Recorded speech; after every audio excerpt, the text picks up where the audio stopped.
Yesterday, Joe Biden had a press conference of sorts. He was appearing with the guy who runs South Korea, and he was asked about his age. But at one point, he opened it up to the press.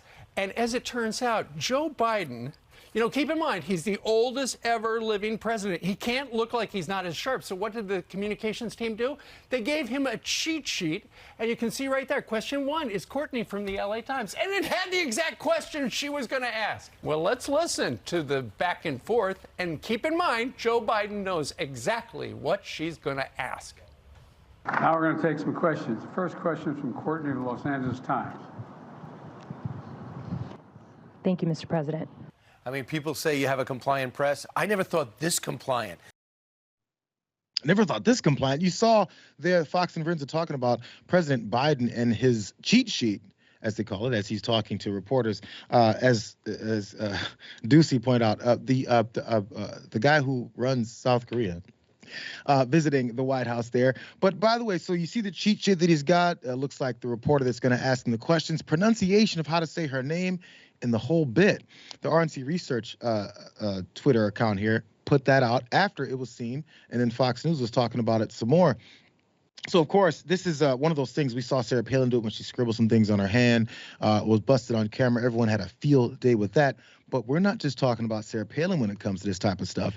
It's also a different time when this same Joe Biden did it. Look, Sean Hannity pointed this out just last year when they found out, holy shit, they said, Biden's presidential cheat sheet leaks online and reminds him that way to sit down. Let's get a close-up of that one from last year before this one that just happened this week busted out. Let's watch this. Let's look at this next picture. There it is. It says, you enter the Roosevelt room. You take your seat. We know this. We saw this before. You and your and everything that's personalized for the president to do was highlighted and bolded there. So naturally, Rayvon, as people see this and ridicule comes across, people are wondering, this guy is old. Is he really going to be able to pull this off?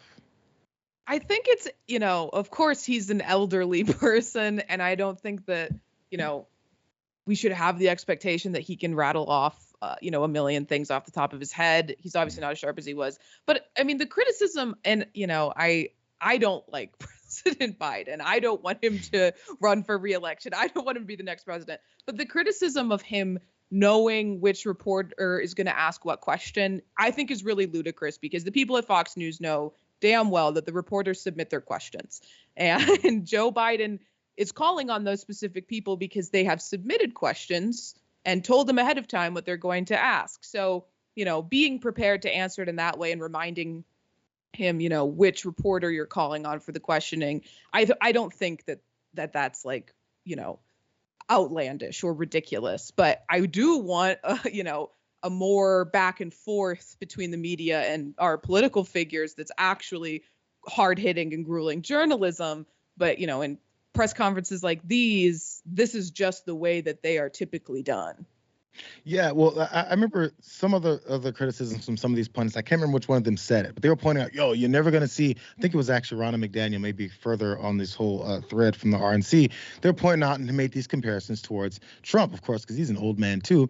And they're like, man, every time he was in office, every time he stood in front of some reporters, he was not getting preset even hints at or pronunciation of people's names or who he was going to call on. We do know there's always a process for who they call on in certain instances. But he was always there to answer questions. Now, they say that part without relaying then what many of those answers looked like, sounded like, and how they landed, which many times were met with fact-checking and also ridicule. Let's keep it real.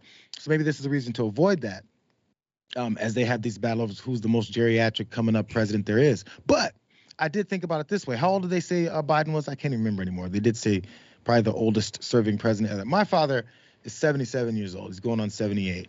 And he's the first person I thought of going, okay, what I need to put out a cheat sheet card of him saying, hey, Pop, you sit down.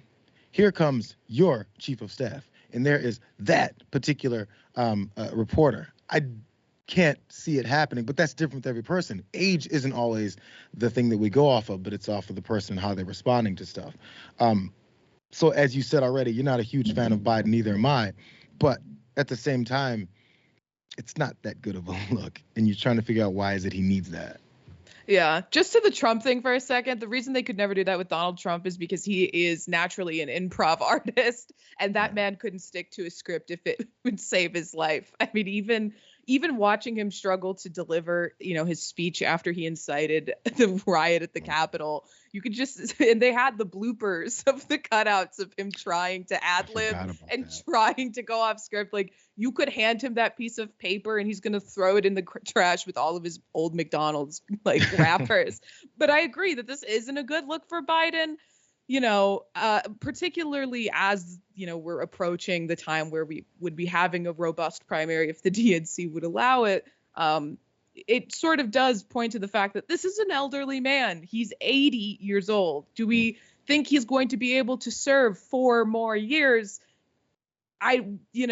He's past, I think the average, lifespan of an adult in America. He's elderly and it's showing. And I really think it's time for the DNC to anoint another candidate, even if it's not someone I like. I just want it to be someone who's going to live for the next, the next term. Who can that be? Look, I think they said Bernie Sanders he's already lined up behind Biden, because when it comes to re-election, the majority of politicians are going to think that's just the norm, and it'd be unfair and disrespectful to not even allow him to be like the anointed one.